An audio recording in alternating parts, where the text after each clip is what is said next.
Hello and happy Thursday. I haven't done a YouTube video in a really long time, so trying to get back into it little by little. But I thought what a fun way to kick off my YouTube channel again by sharing kind of a reflection on my experience of American Ninja Warrior, giving a little bit of recap on behind the scenes and what the experience was like, because it was crazy. I told Kaden, we pulled into our driveway Saturday, we got home, and I was like, it feels like a dream. Like it feels like it didn't happen. It's just thinking back about it, it just feels very surreal. So I wanted to make a little video diary about my experience so that I can have it personally, but also to share with family and friends for those interested, but wanted to be able to just kind of reflect on my experiences so I have all my thoughts somewhere. I always used to be really good at journaling, like in a physical journal. I used to write in my journal like every single day, and I have a whole bookshelf in my office of old journals, but I just kind of have gotten bad about it. So I have to think of creative ways that are easier for me to sometimes reflect on my experiences. So usually that's either typing it out in a Word doc on my computer or doing a video. So this will be my video diary of my American Ninja Warrior experience. I hope I never forget. I hope that I do it again. I hope this is the first of many American Ninja Warrior experiences. This was my first year applying, and I'm super grateful I got the call, and it was my rookie season. So I'm really hoping that there are more seasons to come, more experiences. It was a blast, and the ninja community is so freaking cool. So I'm just gonna dive into it. I'm kind of just gonna go over a little brief recap of every day and then dive in a little bit more deep on obviously the third day, which was when I ran and when we actually filmed. So the first day was Tuesday, and that's when we flew out. So Kaden actually had a work conference in Dallas that week, and so he wasn't able to come to San Antonio with me for the entire week. But it was convenient because he flew out the same morning I did. His flight was only an hour earlier than mine, so we ended up just going to the airport together. And his gate was 2 gates down from mine, so convenient. So we kind of just hung out that morning at the airport. I sent him off and he flew to Dallas, and then I got on my flight for San Antonio. I got to my gate, and some of my friends from the Ninja Gym were there. I knew the 3 people that I was flying with because 2 of them train at the same gym that I do, and one of them I've competed with. Her name's Heidi, and I've competed with her. And then John and Colton were the other 2. They train at my gym, so I know them from open gym and comps. So when I got there, John and Colton were there, and they were speculating about obstacles, already talking about American Ninja Warrior, so that was fun. Heidi joined us, and we all ended up sitting next to each other. So Colton and John and I were on the same row, and then Heidi was just one in front of us, so it was kind of fun. We got a video of all of us sitting together, and then we got to San Antonio. We got to our hotel. I'm pretty sure that production just kind of rented out that entire hotel because I didn't see anybody else besides people who were running for the show. So it was kind of fun. You walk in the hotel lobby, and I've watched the show for years, so there's definitely veterans that were hanging around where it was oh my gosh, I know them, or oh my gosh, they did so good last year. So it's kind of fun seeing people, and then obviously there's new people every year, so gotta meet people. We got in, and it was kind of hard because we got in at 2 p.m. and check-in wasn't until 4. So everybody was literally just hanging out in the lobby, hanging out in the downstairs of the hotel, and we were all just sitting around with our suitcases because we couldn't check in yet. So we had to check in with the show, with production. So they had their own booths in conference rooms, and we had to get tested for COVID as soon as we got there before we could be released to the rest of the hotel. So we got cleared. We ended up having to check in with production after that point, and we got our picture taken. We got our run number, and the guy was funny. He's okay, I'm having everyone guess what number do you think? And I know about 80 people run per night. Every night was a different episode was filmed, so I knew there was about 80 people. So I just kind of guessed smack dab in the middle. I was 40, and he's you're number 6. And my stomach just dropped. Number 6. Literally the very beginning of the day. I only get to watch 5 people run before me. I'm probably within the first hour, and I just I got so nervous. My first year too, so I'm I want to watch more people do it. I wanted to, I don't know, feel more confident. And so I was kind of stressing out, and I was talking to all my friends like, I'm running number 6, I'm running number 6, like that's so early. And then it hit me, and I got so stressed because Caden was flying in Thursday morning. So my run was on Thursday. The earliest flight that he could get to San Antonio from Dallas got him to San Antonio at 9:45. And we were told that runs start at 10 a.m. So I was like, if you land at 9:45, by the time you like taxi, get off the plane, get an Uber, get to the Alamo Dome, which is where it was filmed, I was like, you could miss my run. And then I started spiraling because I was like, I cannot be stressed. I'm gonna be stressed enough as it is, just so nervous for, my run. I don't wanna also have that compounded on being stressed about where's my husband, is he here yet? Is he close? Like my run's in 20 minutes, my husband's still coming from the airport, and I just knew that would stress me out. So that sent me into a whole spiral that day. I was trying to communicate with Caden, trying to figure out to make sure he could get to San Antonio on time, because if there was a delay, he would for sure miss, I thought he would for sure miss my run. So yeah, I was really stressed about that. And I was really nervous about being the very, very beginning of the day. So then the day goes on. We ended up getting checked into our hotels. We got to meet some new people, which was fun. Got to chat with some new ninjas that we haven't met before. And then we ended up, all the Utah ninjas, at least a good handful of us, went out to the Riverwalk. San Antonio Riverwalk is kind of a popular destination there. It's really cute. I have lots of funny video of all the ninjas just finding things to climb on. We have a picture of us all hanging on this staircase that went over the Riverwalk, and we were just joking the whole time, you cannot take us anywhere apparently, because we just turn everything into a playground and turn everything into obstacles. And so it was funny because one guy, we were asked this random stranger, hey, sorry, can you take a picture for us really quick? And we hopped on that staircase, and this guy was like, it's like we're watching real life American Ninja Warrior. And we kind of laughed because we're like, yep, I mean, that's what we're here for. Anyway, so then we got dinner in the Riverwalk, had a fun night, just kind of tried to wind down. So then Wednesday, the second day that we were there, I woke up and I was told that Wednesday was scheduled for B-roll and interviews. B-roll is just kind of all the behind the scenes shots of people flexing, or all of the video shots of just behind the scenes footage.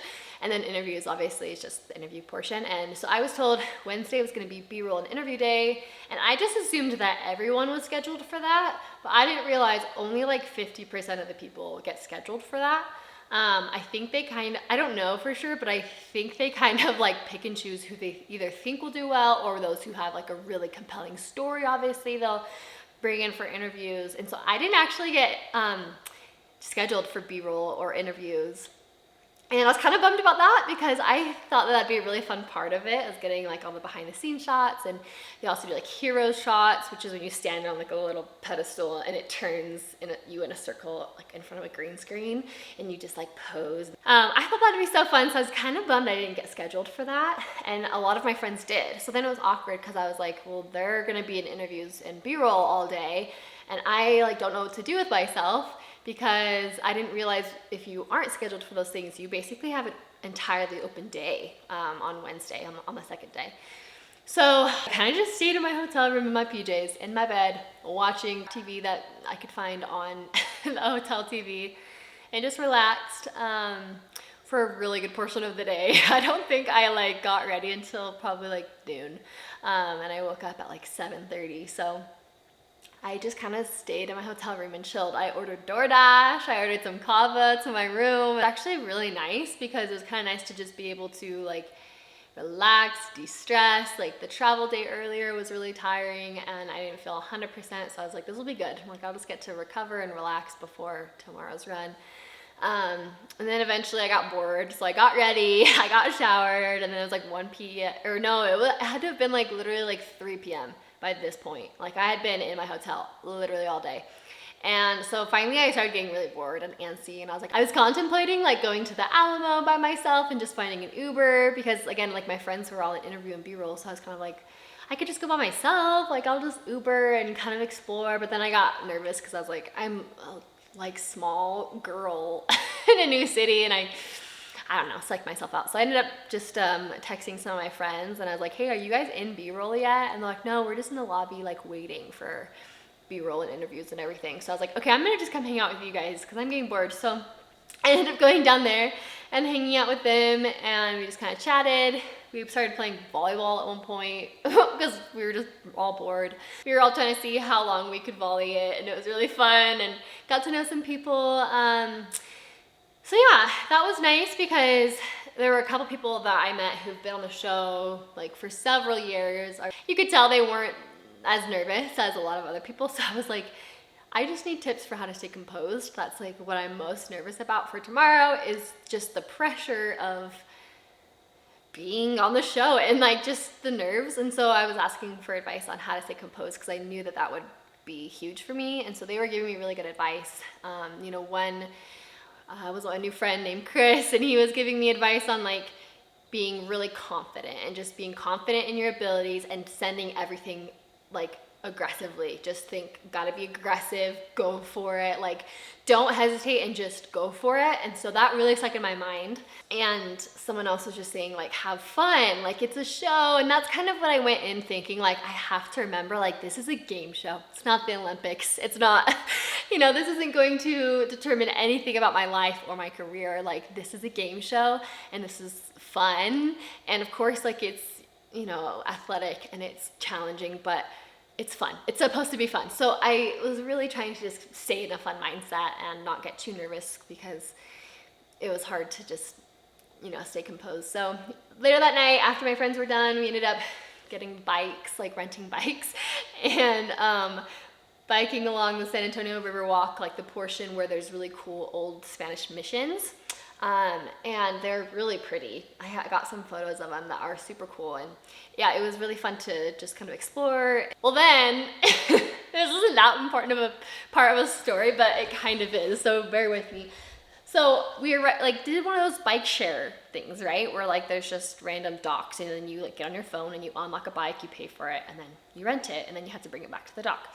So I did that with some of my friends, and we stop at this mission, and you have to park your bikes outside of the mission, and then you like walk in these walls, and then you get to explore. Well, I was like, I can't see the bike, I can't see the rack, like I'm just gonna lock it because like if someone were to steal it, there wasn't even anyone around, but in my mind I was like, if someone were gonna steal it, I'd probably be charged a huge fee, so I'm just gonna lock it just to be safe, because I'm a just to be safe type of person in a lot of scenarios. So I lock it up, watch a video about how to unlock your bike, and I didn't realize my bike didn't come with a key. Like what happens is like you lock your bike lock, and then the key on the other side pops out, and so you grab the key and then you're supposed to take that with you.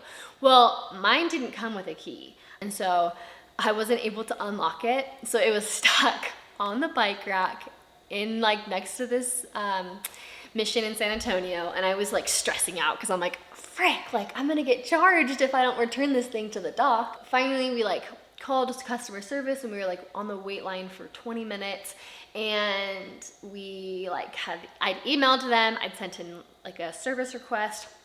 I was doing everything to try to get a hold of them to be like, hey, come get this bike. We ended up leaving it.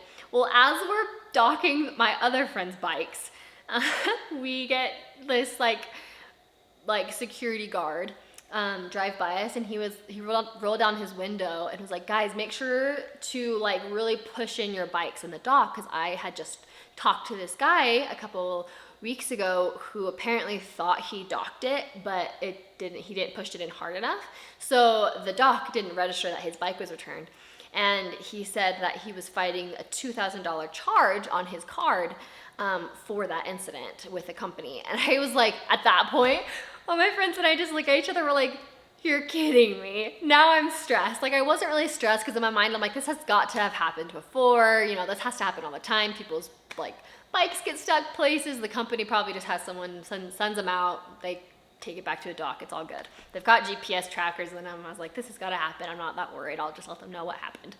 Well, then I'm all stressed thinking I'm gonna get this $2,000 charge for leaving this bike by this mission. It was close to a dock, but not super close. And I was just like, at that point, really nervous. And I also had just found out, so that happened, and then I had just found out from Caden that his work conference that night went until midnight. Like they wouldn't get back until after midnight, and I knew that he had to leave Dallas at 3 a.m. So then I'm stressed about this freaking bike and getting charged $2,000. I'm stressed about Caden, knowing that he is gonna be driving 5 hours from Dallas to San Antonio on no sleep. And I felt so bad for him that he had to do that. And obviously I'm stressed about my run the next morning. So I'm just like a ball of nerves and I'm overthinking everything. So I called Caden and he just calmed me down, talked me off of the edge. And I just went to sleep. Third day was Thursday and it was my run. It was the day that we headed to the Alamo Dome to go film. So we all met in the lobby at like 9:15 and I was like talking to some people and all of a sudden, like out of nowhere, you know, someone comes up from behind me and like hugs me and like picks me up and is like kind of like rocking me back and forth, and then I'm like, oh, Caden's here, you know, like he made it. And I was really happy that I got to see him before we ended up shuttling out. And I almost just like broke down when he hugged me because I dealt with so many nerves and just a lot of stress. And you know, I really wished, like the whole time I was like, I wish Caden could be with me for this whole trip. You know, I wish that I could like hug him and talk to him every time I was nervous and whatever else. And I kind of in that way felt a little bit alone because I didn't have any other family with me. And I could talk to my friends, but I was like, I just want my husband. So when he like hugged me and was like, he just gave me the biggest hug because he knew that I needed it. So he just like squeezed me and like wouldn't let go for like 60 seconds. And I literally was just like trying like not to start crying. I was like holding back because I was just so grateful that he was there. And I was so grateful I got to see him before we had to leave, because I knew that if we got to the Alamo Dome before he got to us, then I wouldn't have seen him before my run. So that was really nice. That was a tender blessing to be able to get a hug from him and just like have his reassurance before we ended up going. So we shuttled out to the Alamo Dome, met some cool people on the bus, and when we got there, we went into the big arena. And it was wild. Like just walking in was like surreal, and just being backstage, seeing all the big huge banners and the lights and the obstacles. Like that was the first time we'd seen the obstacles, so we were all kind of looking like, okay, what obstacles do we have, you know, because every day they would change out different obstacles for different episodes. So we were all like looking at the stage. We could see like all of the cameras and producers, and it was wild. I have a video of me like taking a selfie video, and I'm just like, wow, like, oh my gosh, this is wild, because it just felt wild and surreal. So they had like a little rig in the back of the like production area that we could warm up on. They had like one obstacle that we could kind of warm up on, and then a bar that we could just like hang on, do pull-ups, that kind of thing. So I started warming up, and a handful of others started warming up right away because we were first. Everyone else, like runs went from around like 10:30, 11 to like 9:30 p.m. at night. So there were people who weren't going to be running for another 12 hours. So a lot of people kind of just went like and hung out, just like whatever. But since me and a handful of others were very first, we started warming up. Then they took us over to the obstacle course. They run us over the rules for every obstacle and the rules of just like the show, and yeah, just kind of give a rundown of what to expect.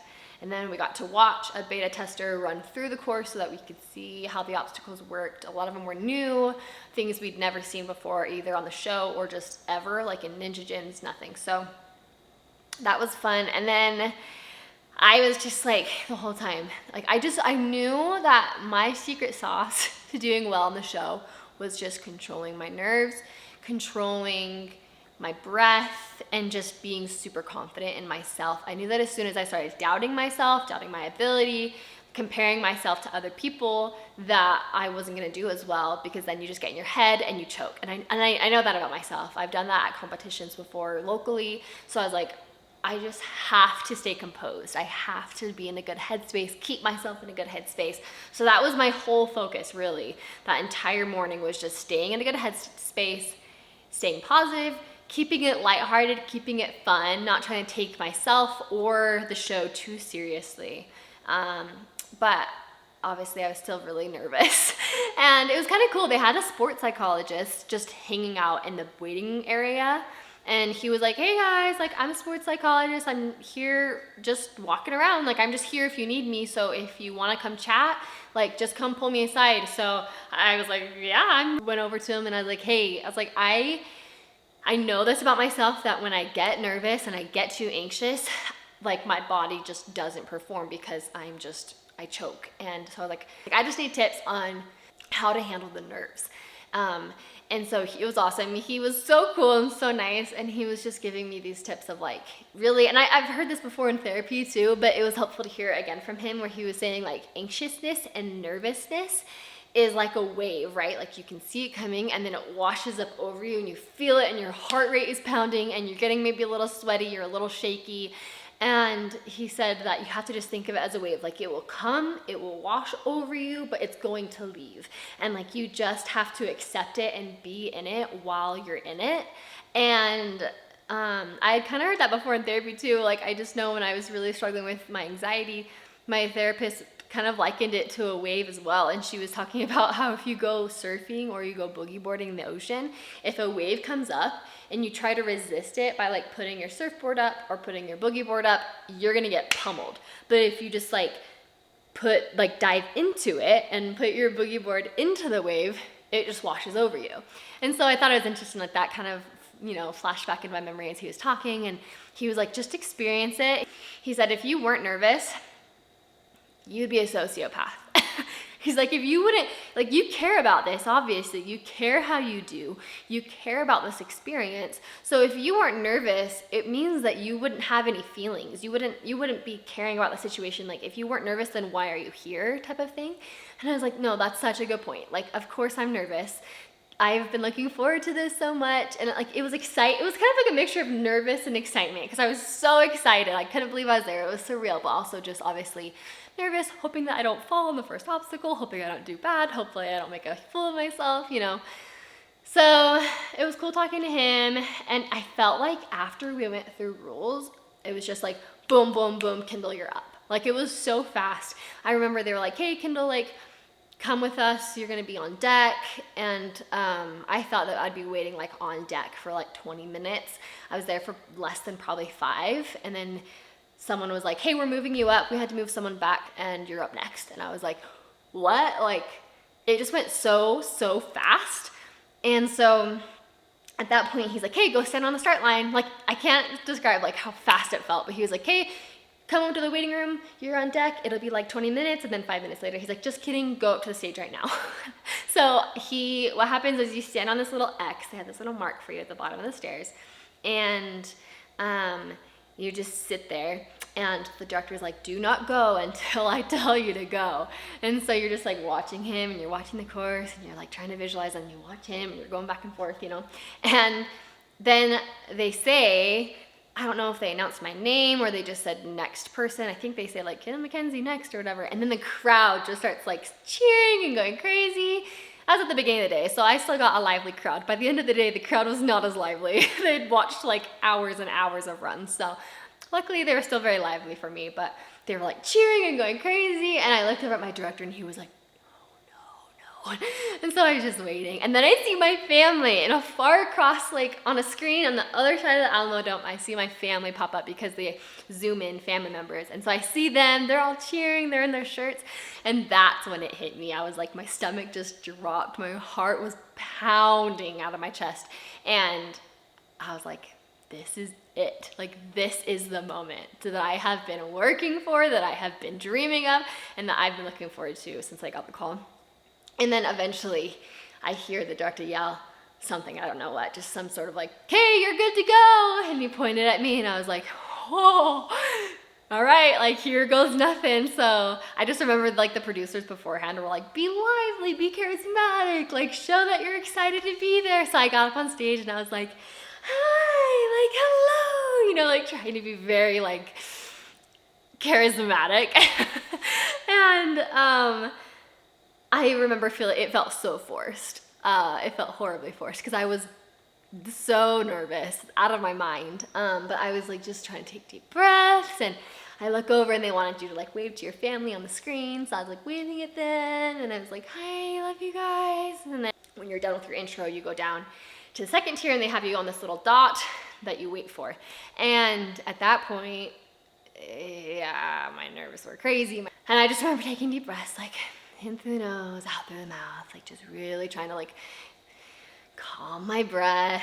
And it's funny because on the show, you hear beep, beep, boop, and then like the person runs, but that's not real. Like you don't actually hear that in real life. They just have another director on the other side of the stage who just goes like 5, 4, 3, 2, go. And then you're supposed to run. And your time starts when you pass like a sensor. And so I just remember like trying to look for him because like there was lights in my face, like spotlights, and so I couldn't really like see super well, and he was standing behind a spotlight. So all of a sudden I see 2 fingers up and I was like, oh, he's been counting down.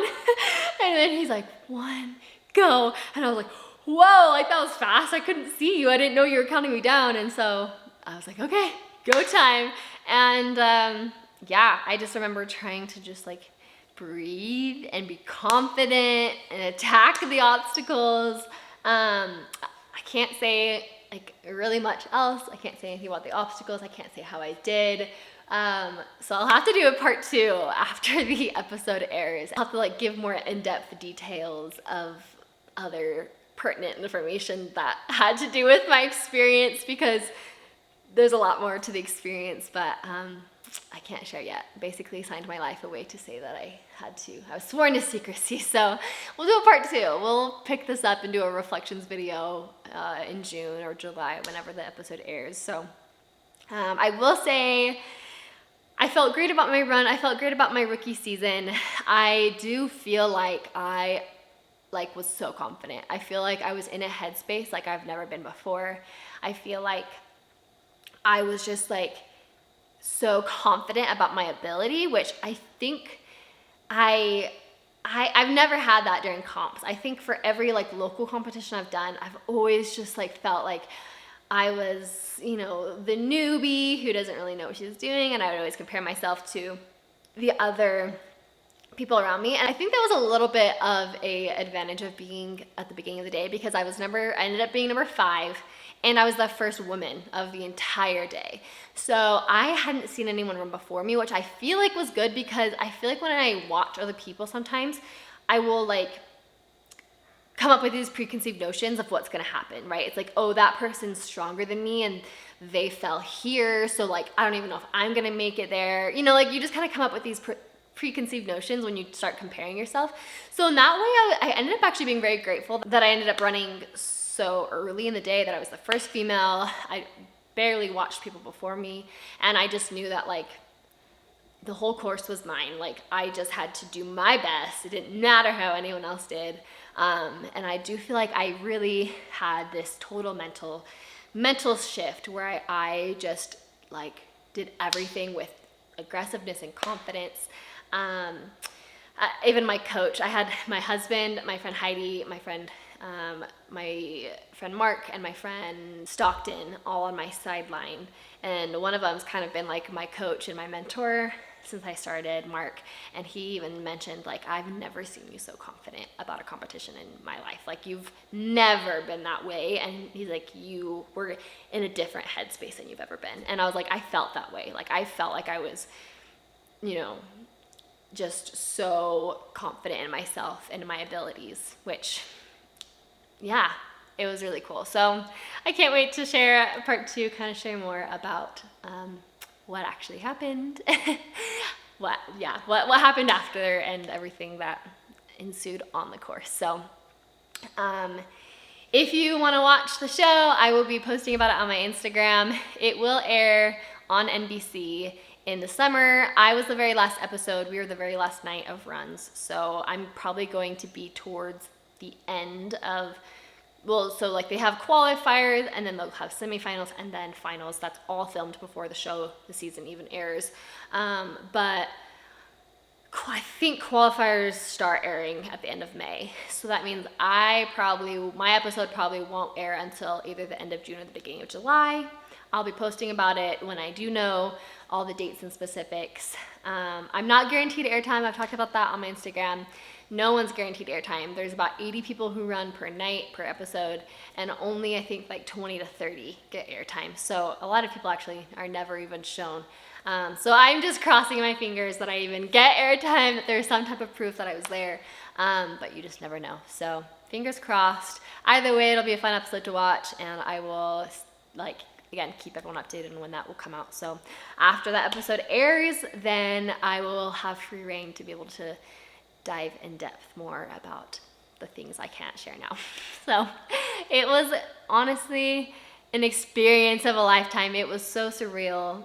Being on that start line, was just, I felt overwhelmed with emotion. I felt excited. Of course, I was nervous. I mentioned that. But also, I was just so grateful. I was so grateful to have such a cool experience.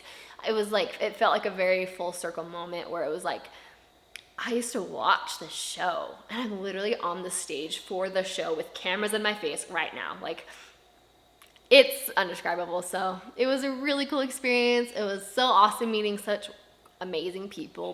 The ninja community is just full of such high caliber people that it was just so cool to even just be behind the scenes all day, chatting with people, talking with people that I've seen on the show, and getting to know some veterans, and also meeting some new people. So it was awesome. The day was so long. I ended up my run, and I was again the very beginning of the day, and we were there for another 12 hours or more. I think we ended up leaving the Alamo Dome at 10 p.m.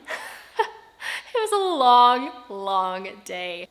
I got back to the hotel later that night, and it wasn't that exciting. We got ready to leave the next morning. We ended up flying out early that morning, and like I said, when I got home, it just felt fake. It felt surreal. It felt like it didn't happen. It was just a dream. But it wasn't. It actually happened. And I am so, so grateful to have had that opportunity. I'm so grateful I even got the call. To even get the call, your chances are so low. I will say, something happened in my mind that day on the course where I just really, owned how strong I am. And I just found this more, I don't know, this confidence and this, what's the word? Confidence is a good word, but just, aggressiveness in ninja, because I even went to ninja for the first time yesterday since coming back, and I was it was so different, game changing. I was just crushing the obstacles. I was feeling super strong. I would send things like nothing, and I think it was just something changed in my mind that on the show. And so I am interested to see. I hope that continues. I'm going to keep working on that mind game. I think the question is what next? What happens moving forward? Obviously I want to be on the show again.